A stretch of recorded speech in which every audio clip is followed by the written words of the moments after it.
Too. Hard to imagine something this huge could move. Guess that means that as far as they're concerned, this ship's been around a long time.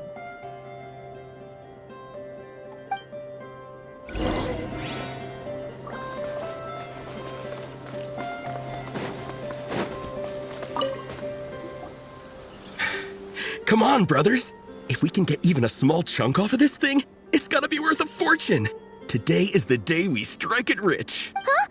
You mean Paimon? Yes, brother, I shall join you. Let's make our fortune. We should go with them. What the? This thing is crazy tough. I can't even scratch it. What's it made of? Sorry, brother. Looks like we'll have to seek our fortunes elsewhere. Enjoying yourself? I was just seeing if I could influence this phantom's perception by playing. But nope, no dice.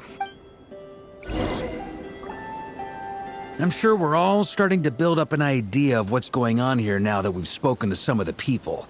These phantoms are reenacting real historical events in Nodcry. It's almost like we're in some kind of interactive stage play. We can talk to the actors, but the plot is fixed, and we can't influence it. It makes sense. History is set in stone. The objective facts of the past cannot be changed. Paimon totally thought you were just goofing around earlier. But actually, you were doing some serious investigating. Of course I was. Anyway, at this point, I think we're forced to conclude that although the Phantom spaceship is right there in front of us, we aren't going to learn much about it from these people.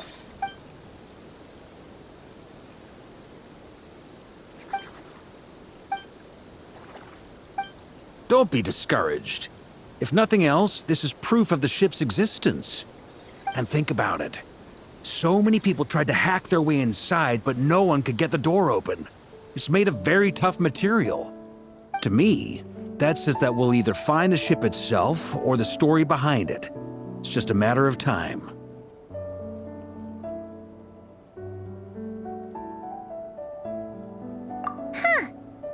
Every now and then, when Varka gets serious, he actually does seem like Grandmaster material for once. I wonder how the others are doing. Let's head back for now. Sounds good. Also, drinks are on me if Team Knights of Favonius is the first to finish. Wait, we have a team name now? Am I in Team Knights of Favonius as well? You're very welcome to join. We've even got a cathedral ready for you. Isn't that technically blasphemy? You wouldn't dare make a joke like that if Barbados was in earshot. Nah, I'm sure Barbados doesn't mind a little harmless blasphemy once in a while.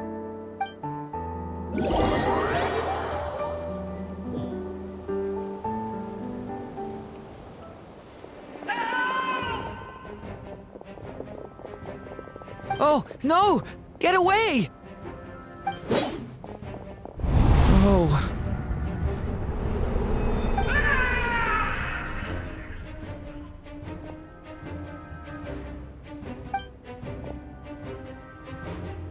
I know it's hard to stomach, Mr. Duran.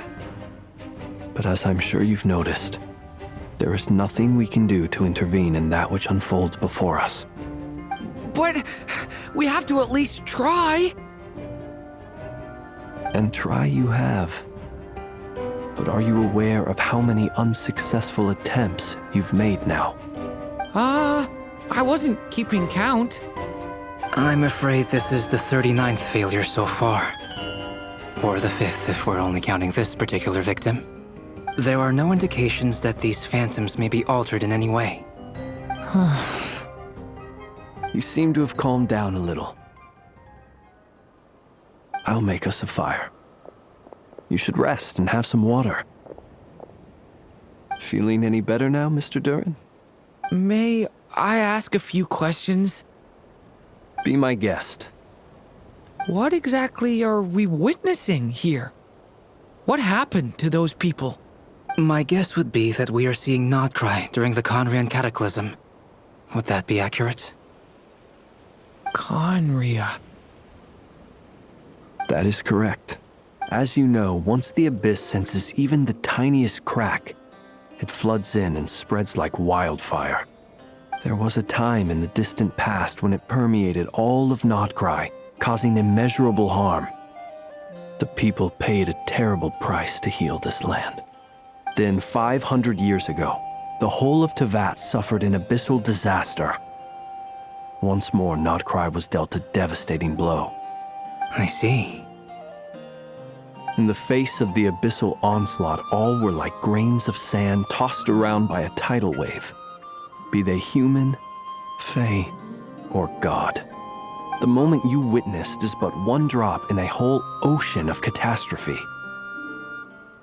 All right. I guess that answers my second question, too. I wanted to know why there's nothing I could do to help them, and that's because what we are seeing is history. That would be my guess as well. As I understand it, history and fate are not all that dissimilar. The latter may be unseen to us, but both are immutable. Yes. Fate was determined long, long ago. I still have a couple of other questions for you, Mr. Flint's. You mentioned more than one abyssal disaster that has struck this land in the past. How can you be sure that what we're seeing is from the Conrian incident? And also, how are you able to stay so calm when you're talking about these events? From everything I know about you, you're not cold or ruthless, and you're not indifferent to the suffering of others. Alas, I am forced to show my age. I must be 600 or 700 years old by human measure. Wait, so you... One is not easily moved by history when one has witnessed the truth firsthand. I'm sorry. You needn't apologize. Your passion is a good thing to have. Treasure it, because someday you may find it in terribly short supply. Now, at the risk of offending you, I have a question in return. Your curiosity toward the abyss, is it born from hatred or because you sense its call?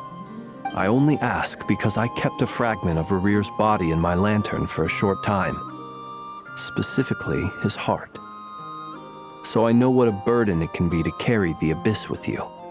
And I hear its power growling from somewhere within you. In my eyes, your mere existence is a miracle. My honest answer is... I don't know. I don't think I have the confidence to say for certain. What I will say is the abyss is not the only issue that haunts me. Even before I became who I am today, the question dogged me constantly. Should I even exist at all? My doubts remain unresolved.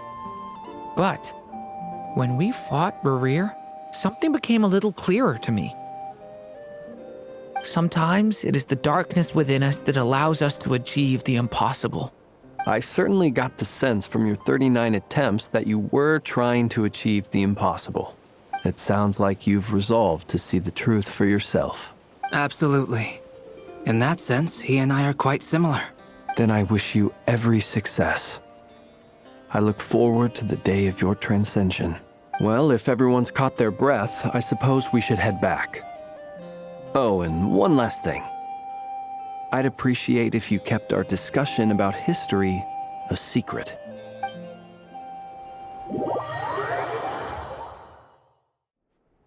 Incredibly, our separate investigations led us all to the same conclusion. Hooray for consensus! Yeah, but we barely learned anything, though. I totally thought this would be the mother lode. Talking with the ancients? I mean, come on! But nope. All we got was useless snippets of conversation. And all this stuff about moons and hyperopia. What a load of baloney. Seems like people back then had a few screws loose. I understand your frustration. We found the same issue. Each phantom only showed a very brief moment in time. There isn't much value to be found in these miscellaneous fragments of a civilization's history, no matter how glorious it may have been.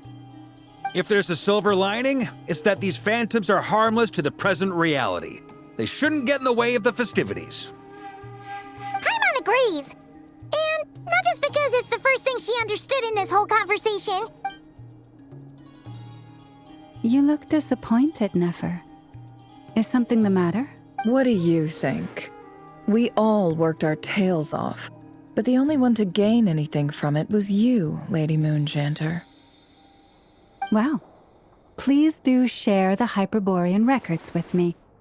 I will gladly inscribe them in our people's documents. Oh, duh! Yeah! That was it! Hyperborea! Hyperborea. I'm serious. Only an expert in the Frostmoon Scions and their history can turn these records into valuable research material. The alternative is to let them gather dust on the Curatorium's storage shelves until the pages turn yellow. Nefer, you're wise enough to know that cooperating and sharing the profits is the best course of action here.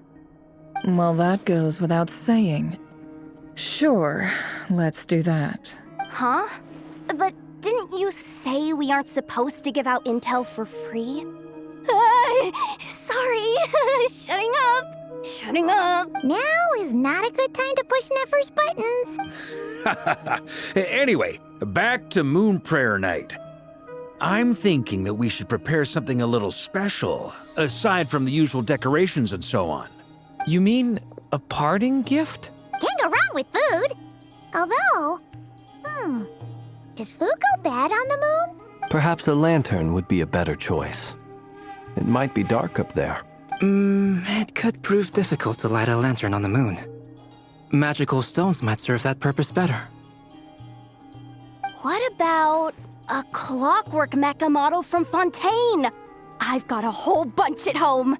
I use them for fighting practice in my free time. None of these sound like things she would be even remotely interested in. But we don't interact with her enough to know what she likes. Yeah. It would really save us the guesswork if someone could find out what she's into. Wait, what the? Traveler? Great! Haha, problem solved. Now, I need to stop by Dory's. Gonna need her help sourcing a bunch of stuff for the festival. Then let's leave it there for now. We all have our own business to attend to. Traveler, if you find out what Kutar likes, let us know right away.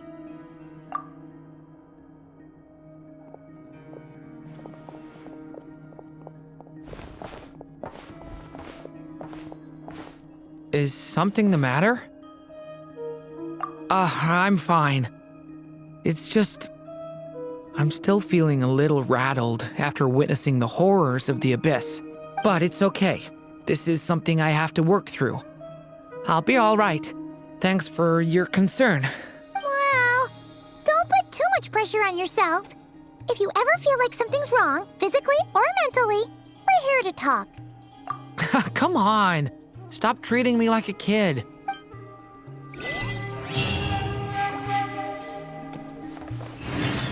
Which is why we need a lantern guaranteed to work on the moon. Yes, I have a few ideas, but the lantern itself is the easy part. The real issue is how little we know about the lunar environment. Wait, you two are serious about this? Let's just say I'm intrigued by these shining magical stones that Mr. Albedo has mentioned. Could you do me a solid and try to smooth things over with Boss Neff? Quit following me.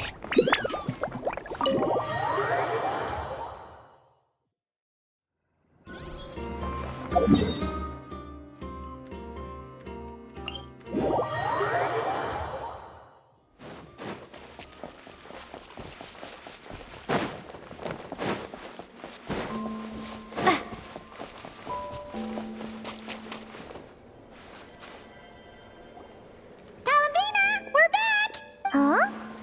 She's not here. Weren't there a few Kuhenki here last time, too? Walkies? For Kuhenki? You're not pets, you know. Oh, well. Looks like we just came at a bad time. Let's try again tomorrow. There's still a few days until Moon Prayer Night, so we're in no rush. Besides, she needs time to rest anyway.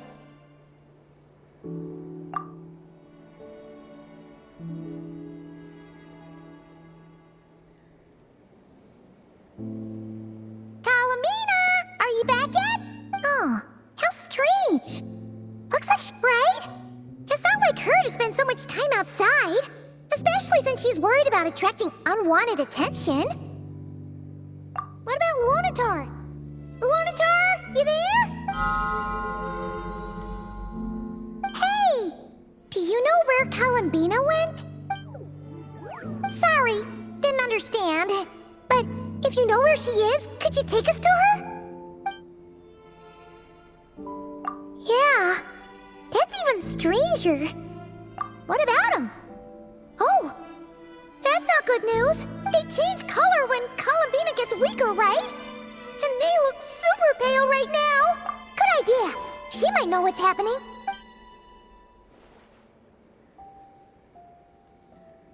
Llama! Ah, it's you. How is Kutar? Is she okay? No, she hasn't. I came here to check on her after I noticed the flowers had changed color. Based on past precedent, she must be very weak right now. Even getting up to walk would be a struggle. It seems unlikely that she wandered off outside. Not to mention that she doesn't do that at the best of times either. So yeah, this is super weird. No. Very few people are in the know about Kutar's whereabouts. And if anyone suspicious had visited, they'd have left some sort of evidence. Come on, let's go to Nasha Town. If anyone has seen her, someone there will know about it. It's not Kry's information hub after all. Makes sense.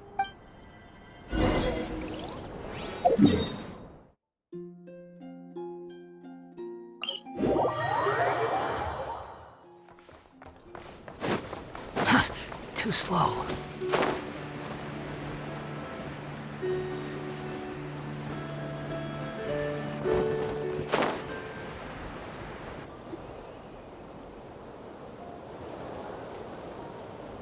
Wait a moment. Is it just Paimon, or is this stall kind of suspicious? It's never been here before, right? No, I don't recognize it. Alas, your free and easy adventure time is over.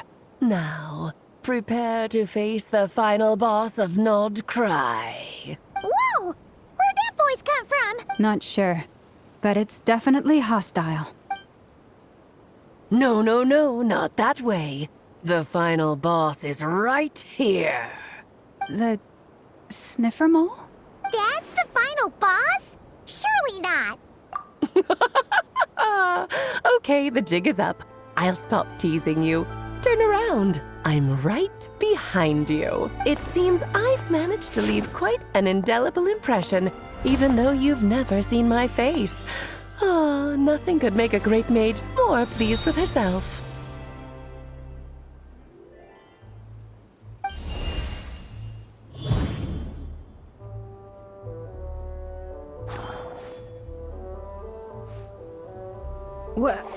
What is going on? I've heard that all the big shots in Teyvat have long, wordy titles that stun people speechless when they make their entrance. Unfortunately, none of them are affiliated with the Hexenzirkel, and we ourselves keep a very low profile. The notorious name-dropping doesn't quite work for us. Still, I, for one, think I'm really quite amazing. So that didn't stop me from coming up with a title anyway. Alice! It's really you this time? Not a lantern or a Dodoko, but Alice in the flesh? Ah, that's right.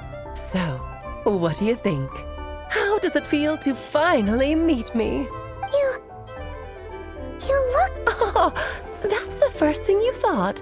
A little surprising, but that actually makes me very happy. Because that means that when Klee grows up, she'll be just as stunningly beautiful as her mother. So she's a friend of yours? Kind of.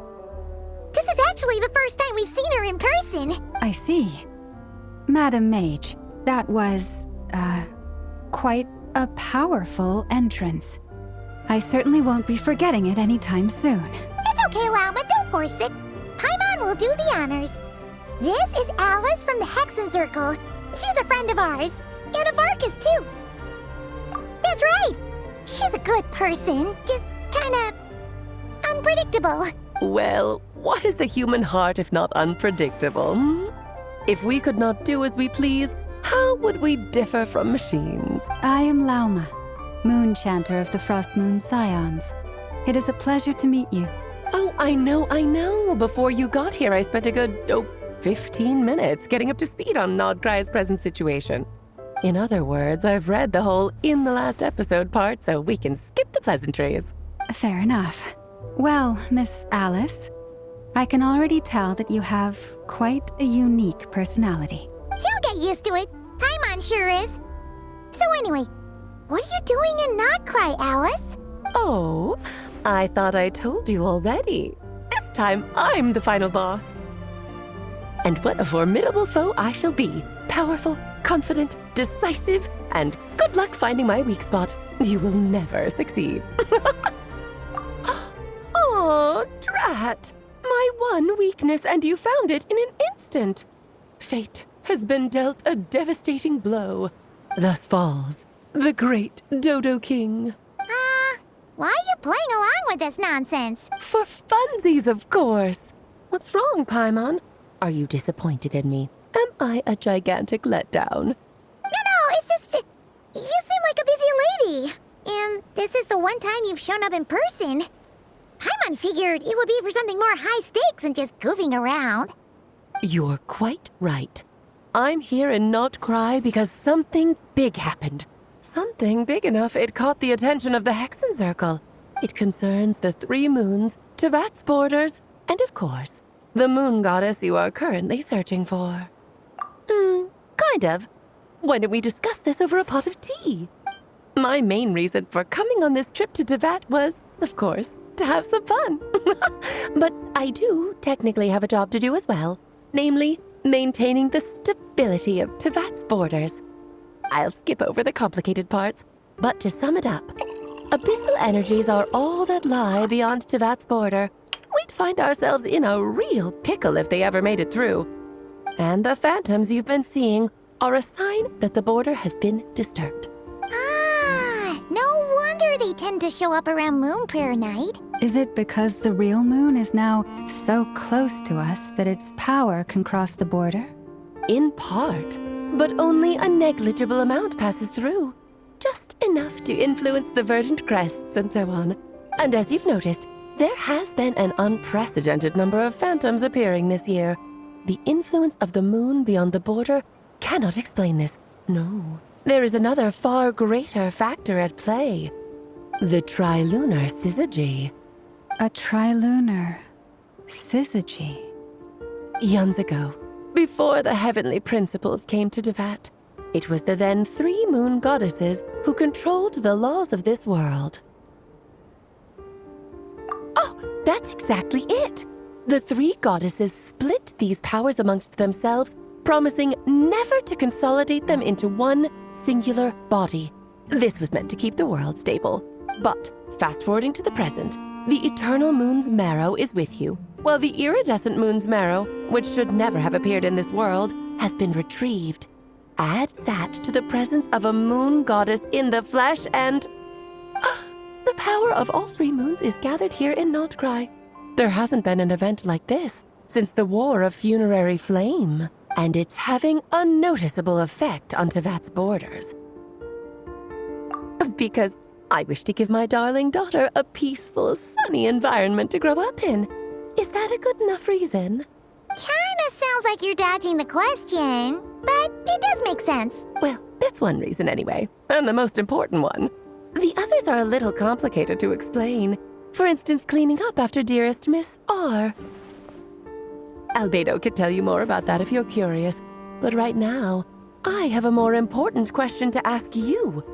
Why are you collecting the moon marrows? I see. Nicole told me about that legend once.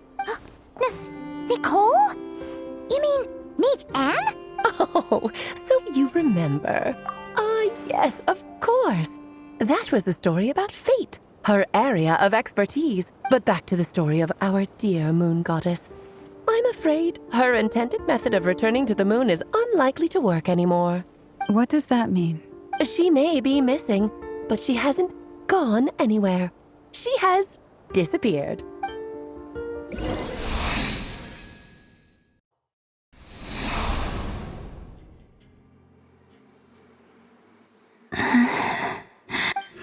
body is so heavy.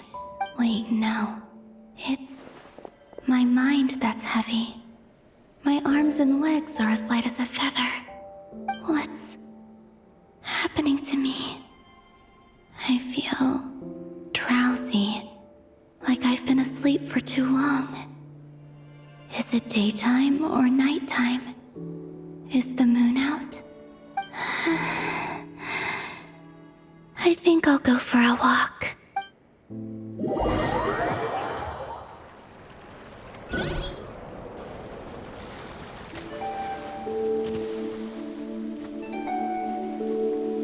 Are you out for a walk too? Huh?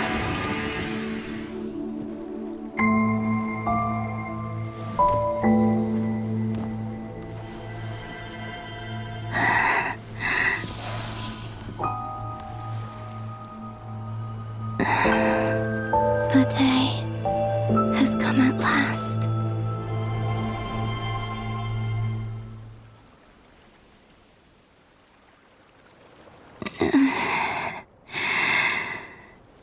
Have I grown so weak that I can't even sustain my physical form?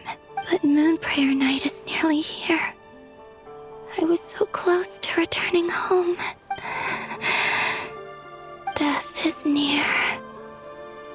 Is this how it ends for me? Will I return to the moon after I disappear? Or... I don't want it to end like this. So far, at least, I still exist. Even if not physically, I can still feel. But as my power wanes, I'm sure that too will fade. I suppose I might take one final look at this world. The world where I was born.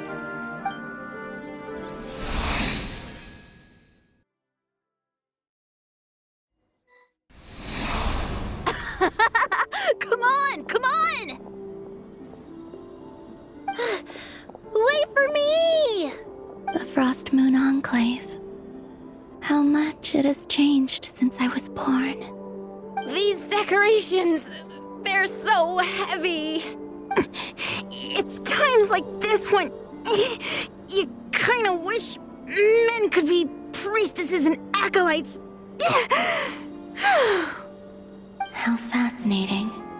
I've never had the chance to be privy to people's private lives in this way.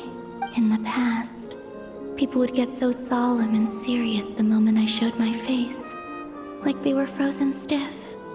Karina, Lametti, it's time to eat. Coming! I want to watch them a little longer.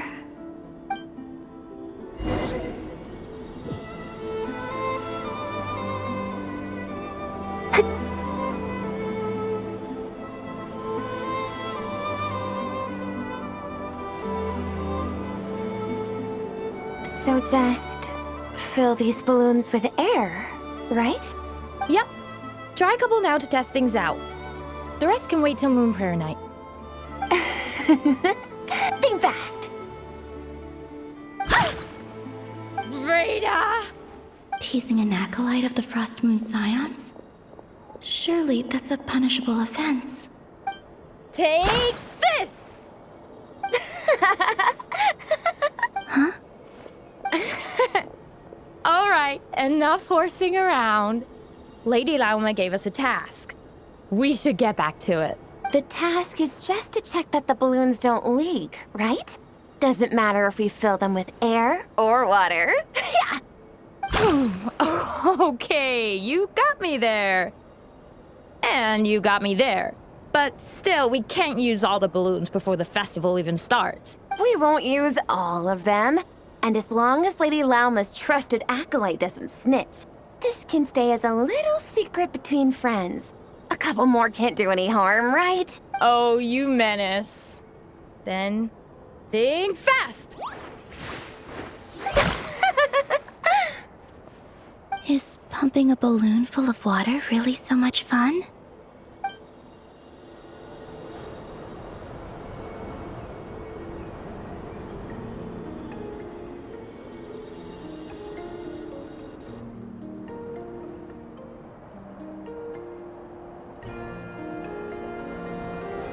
I'm sure you're both tired from playing all day. Come on, eat up. A plain, humble meal. That has always been the way of the Frost Moon Scions. Huh? How come Lamatti got a midsummer berry dessert? Oh, I always get Lockaberry. I don't mind sharing. You can have a bite of mine if I get to have a bite of yours. They're sharing food? I've never shared food with anyone before. Even at the Harbinger tea parties, everyone just ate off their own plate. And when I couldn't finish my food offerings from the Frost Moon Scions, they'd leave the leftovers out under the moonlight for the animals to claim. Hey! That was 2 bites! Oh, then you can have another bite of mine. Oh, you too. Oh, don't fret now. Here, have some of Granny's too. So this is what it means to be family.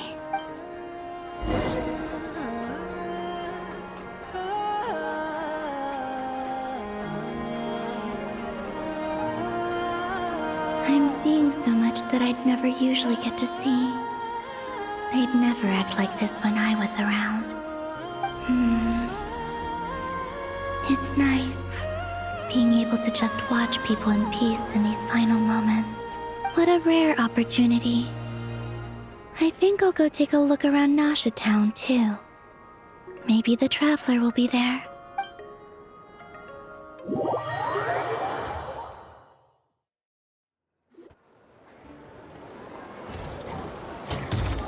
After the War of Funerary Flame, the Moon Goddesses were no longer recognized by Tevat. They lost the whole foundation for their existence. That's why the Moon Goddess's strength is fading. She cannot withstand the world's rejection of her. To be more pedantic about it, the Moon Goddesses did something to offend the heavenly principles, and that's why they were ousted. Something of a recurring theme in Tevat's history. Theoretically, speaking so candidly should put me in their crosshairs too, but they can't tell me what to do. I'll say whatever I want. Anywho, the Moon Marrow energies were but a drop in the bucket for her, and that battle against the Ray Hair of Solnari only weakened her further. Fortunately, it happened close enough to Moon Prayer Night when the Kuvaki concentration here is high. That's the only reason she managed to survive this long. What do you mean, fortunately? You said she disappeared. We're too late. Oh, what a headache. I thought this was all common knowledge. I guess I have some more explaining to do. Okay, buckle up. It's time for another lecture.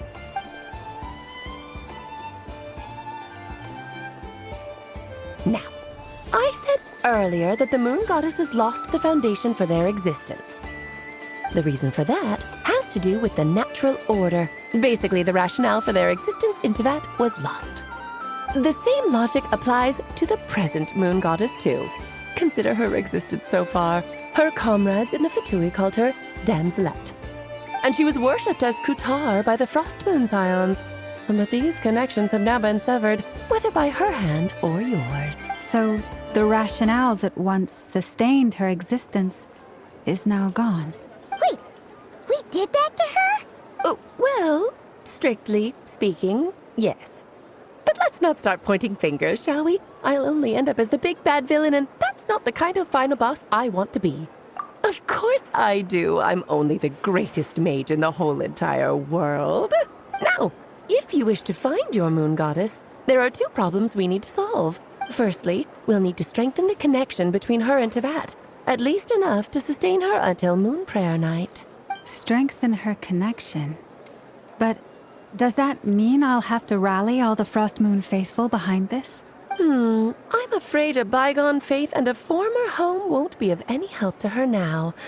Do you know her name? Her name? Yes. Names are very important things. A name is a fundamental concept that anchors one's entire existence. Then your first job is to find it.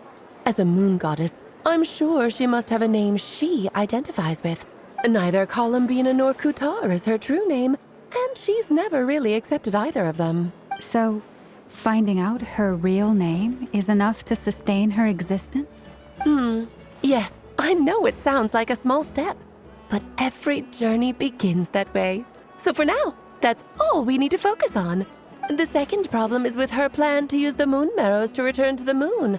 Unfortunately, piercing through the false sky will take an enormous amount of power. Given her current condition, she won't be able to provide anywhere near enough power, even if she recovers her physical form.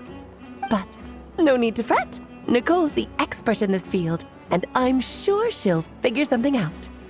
Wait, Mage N is going to help us out too? That means we've got 2 Hexencircle mages on the case. This is turning into a pretty big deal. Actually, this is more of a side quest for me. Like you said, I'm a busy lady, so I can't stay for too long. I'll have to return to Tevet's border soon. That's the upside you get for looking out for my little Klee. Hopefully that will incentivize you to carry on keeping her company in the future. Anyway, jokes aside, you'd better get moving. It will take quite a miracle for the moon goddess's consciousness to hold out till moon prayer night. Oh, I suppose I might as well tell you where Nicole is before I leave. Off you go now. Time to meet your new friend. Oh, yes, and a little suggestion. Don't forget to mind your heads. What? I wonder how Durin's doing. I should really go see him before I head back. You really are super busy. I most certainly am. There's so many children I have to keep tabs on just in Mondstadt. Durin, Albedo, Venti, Varka. Klee didn't make the list, huh? Of course not. Klee is my pride and joy. I have no qualms about her, because she's the best child in the whole wide world. Yeah. Klee's a little angel. I'm glad you agree. Well, all the best. See you when I see you. She left in a hurry. Yeah. She didn't pack up her stall. Should we handle it for her? I must say, I'm now very curious about her daughter.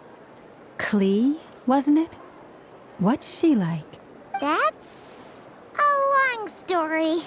Come on, we'll fill you in as we go.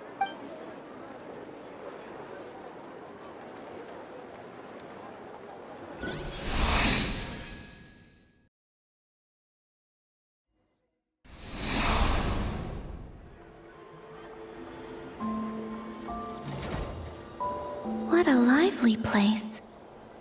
I've never experienced Nasha Town like this before. Hey, you old geezer! Your hammer's rusted through! Who are you calling old geezer? Are they quarreling? I'm looking right at him! You've really gone downhill since giving your daughter free rein in the workshop. Can you even swing a hammer anymore? It shouldn't take you days just to fix a single chair! You might as well use that hammer to massage my back for all the good it's doing. Don't run your mouth, or you'll get a back massage that'll put you in bed for the rest of your life. Look, the materials haven't arrived yet, all right? You know how busy it gets in the days before moon prayer night. I'll bet you send all the materials to your little princess. Blood's always thicker than water, huh? All right, you've made your point, Uncle Koski. As soon as the materials arrive, fixing your chair will be the #1 priority. And Dad, if you've got time to chat, why don't you lend me a hand, See? Lolka knows what the score is. I guess they're friends. But the way they spoke to each other was so ugly. Then again, it wouldn't be the first time I've seen something like this. Columbina! Sing outside my door in the middle of the night one more time, and I'll unscrew your vocal cords. You hear me? Oh, Zandrone. So that was her way of trying to be friends with me. What a pity. I won't get the chance to say any ugly things in reply.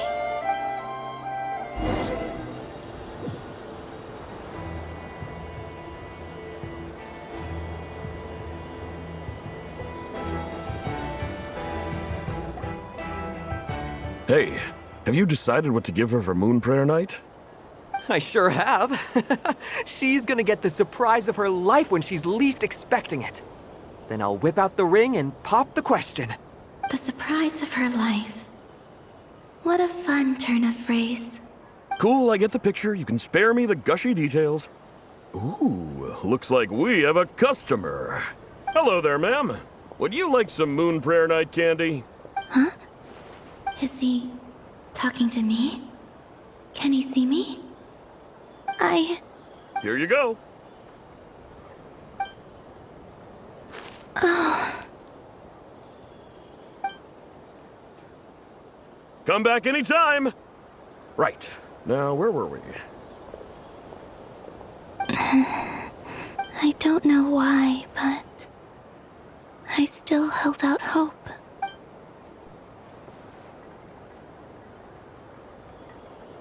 The most important thing right now is to find that mage. This name thing seems super important too, but where do we even start looking? I'd better go pay the Fatui a visit.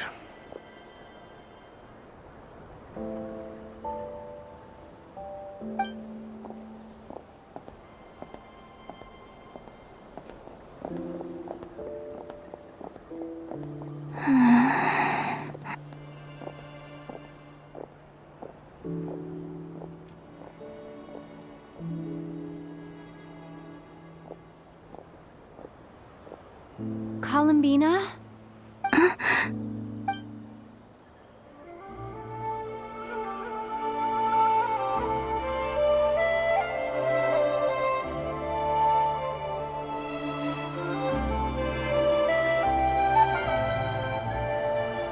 Traveler? Let's go! This is no time to be spacing out!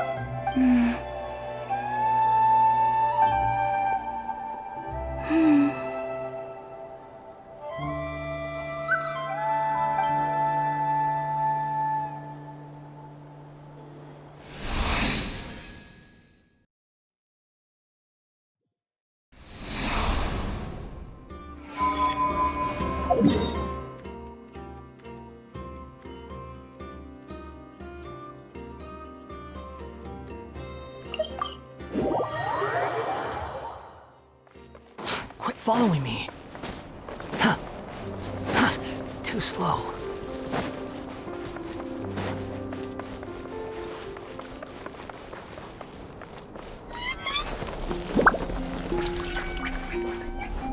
The wind rises.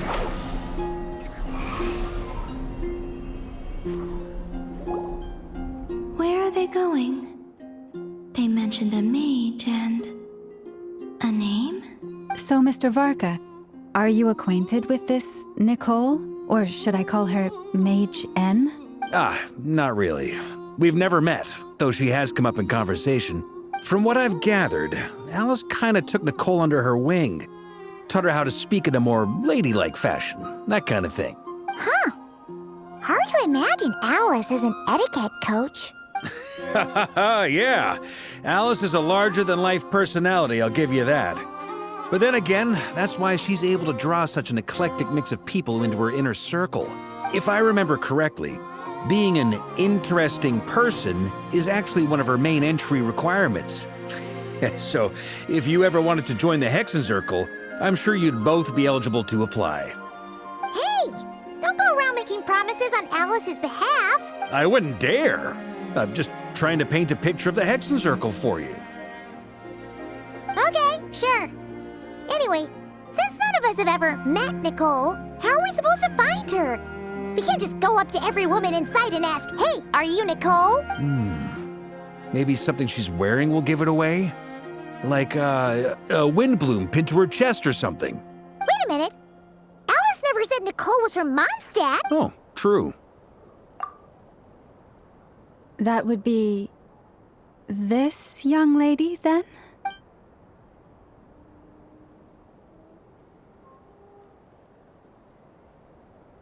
Hey there! Sorry to disturb you, but are you Miss Nicole? Varka, Knight of Boreas of the Knights of Favonius. Alice might have mentioned me before. Mm-mm. Have we got the wrong person? Sorry. Well, this is awkward. When I shook my head, I meant, no, Alice hasn't mentioned you before. Huh? Where is this voice coming from? My apologies. For certain reasons, I am unable to speak. This is the only way I can communicate with you. It might take some getting used to, but I hope you can understand. Hey, it's fine. I'm more shocked by the fact that Alice never speaks about me. As for you two, we have crossed paths twice before, but it is nonetheless a pleasure to finally meet you. It's really you! Thanks for all your guidance in the past! You're quite welcome. This time, things are different. We have reached the unwritten pages of the story. You might say that we stand at the crossroads of fate. Now then, allow me to formally introduce myself. My name is... No, stop! Alice! I can't believe it! I had a whole speech prepared. I'd agonized over every single word. She always picks the worst moments to ruin other people's plans. I'm so sorry about that. Alice took the liberty of devising some bespoke self-introduction magic for each member of the Hexen Circle. But I could have sworn I deleted all of the triggering conditions for it. How did it bypass everything? Oh gosh, this is so embarrassing. This is a very different side of Nicole than what we're used to. Is she not used to face-to-face interactions? Don't worry about it. We've seen that introduction magic once already, so it wasn't too much of a shock. Please go on, Miss Nicole. We'd love to hear what you have to say, or, well, communicate. Huh? Are they talking to this lady? But... Will you all promise to forget that horrendously embarrassing introduction? Sorry? Embarrassing? When? Yes. My name is Nicole, and I am one of a very few angels who have retained both their preferred form and their power. The Traveler and Paimon should be no strangers to this concept. There is another of our kind in Natlan. They call her the Lord of the Night. Right! Paimon remembers her. Yes. Well, I have retained more of my power than she. It's because I don't have a long-term duty to fulfill. To be more specific, no. We'll be here all day if I get into the specifics. Moving on. If I'm not mistaken, you are here because you wish to learn how one might reach the moon beyond the sky. That's right. Is that something you can give us any guidance on? Yes, I do know a way. It began with the Hyperboreans, who lived after the War of Funerary Flame. Blank looks. Maybe I should start with the background of the war, or maybe not. It shouldn't be an issue. I'll fill in the gaps for you when we have more time. Anyway, after that war ended, the three moons retreated to beyond the false sky. The Hyperboreans were humans I once aided. They accepted the civilization and creations bestowed upon them by the angels. But despite accepting many blessings of the angels, many among them still held on to their faith in the moons. They were reluctant to accept the new order, even after the War of Funerary Flame. They sought to contact the moon goddesses beyond the sky and receive their guidance. But all three had passed away by that point. This mage has a unique method of communicating. Is she talking about the moons? Yes, but they did not know. And so, still they prayed for the moon goddess's mercy. After building titanic structures that consumed vast amounts of Kuvaki, at last they glimpsed the moons and heard their voices. But of course, they were gravely disappointed. For it was then that they realized the three moon goddesses were dead. Oh, that's such a sad story. It is. Humanity was in a very sorry state at that time. The angels who had once aided them were gone, and the War of Funerary Flames had left them homeless and destitute. Just a second, I gotta ask. How relevant is all this history to the task at hand? Well, I mean, it's... Okay, It seems we've drifted into irrelevant narrative waters. It's been a while since I've had the chance to speak inside someone's head. As soon as I got started, I lost control and the words just flowed out like a waterfall. What I'm trying to say is... Right, yes, that's it. The relevant part is the ritual created by the Hyperboreans. The fact that they bypassed the false sky and saw the true moons implies that they successfully built a connection between Teyvat and the outside world. Which means, with enough Kuvaki and a sufficiently stable connection, it should be feasible to send one person over the border. Okay, so they built some kind of portal?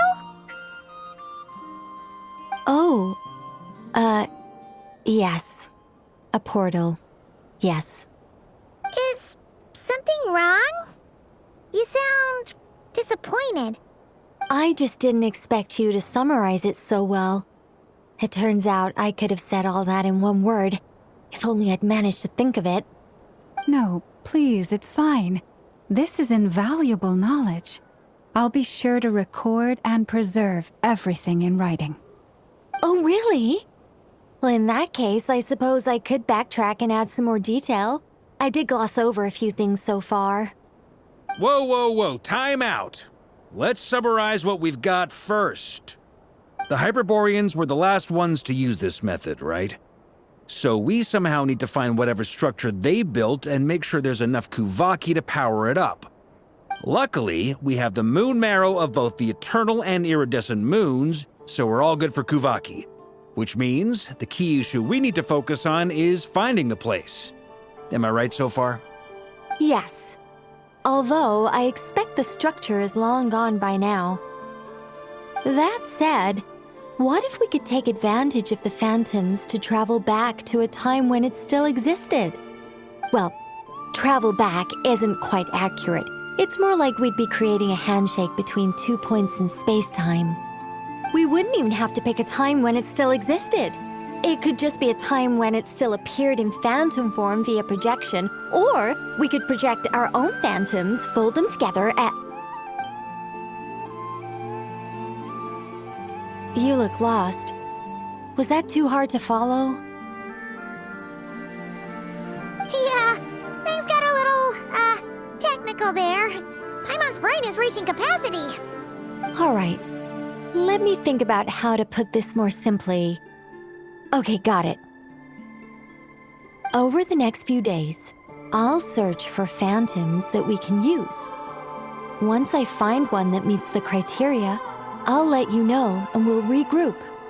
By completing certain rituals, specific individuals will be able to enter the phantom and make it to the Hyperborean structure.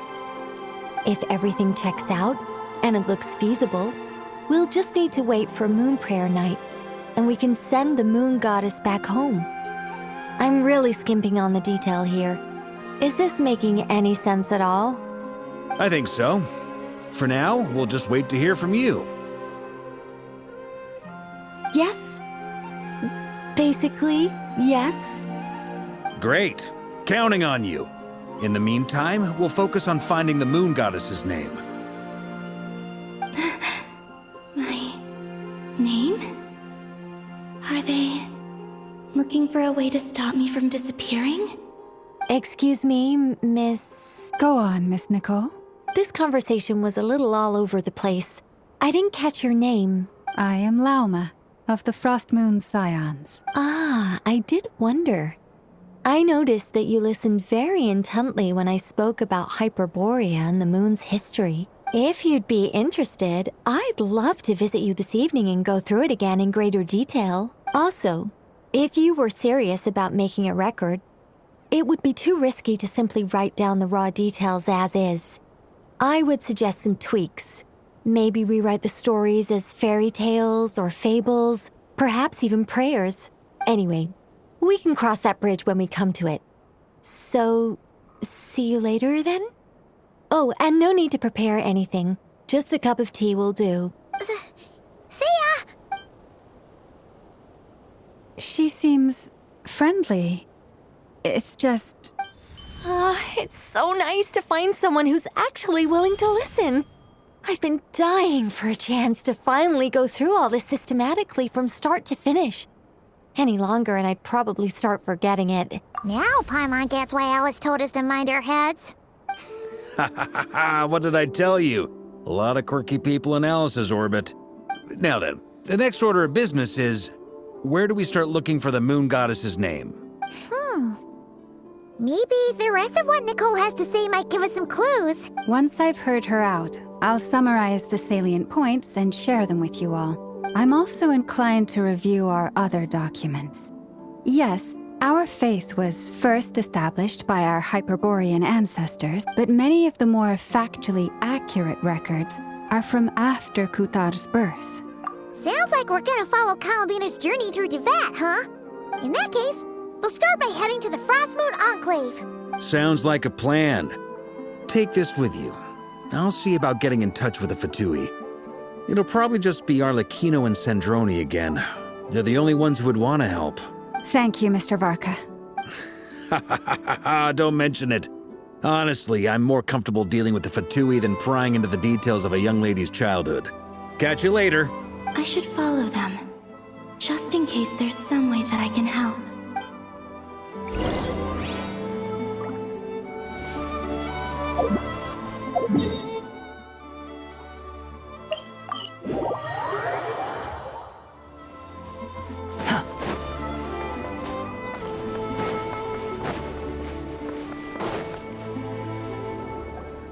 A while ago, I took the time to organize all documents in our possession that pertain to Kutar.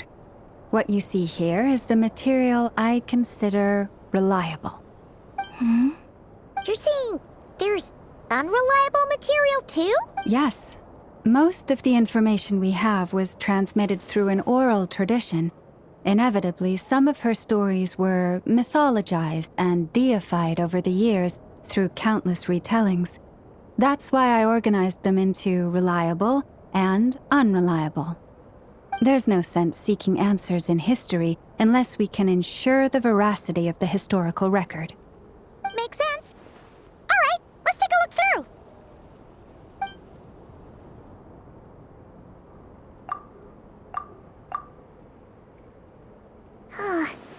Almost all these records refer to Kutar instead of Columbina.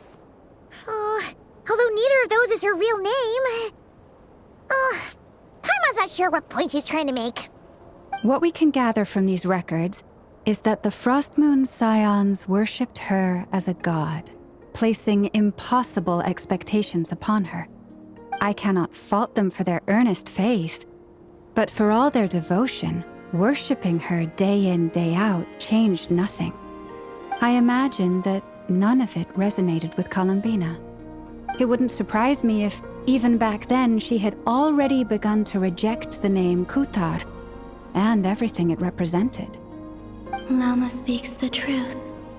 When I heard them call upon Kutar with hope and expectation in their voices, they may as well have been calling upon somebody else.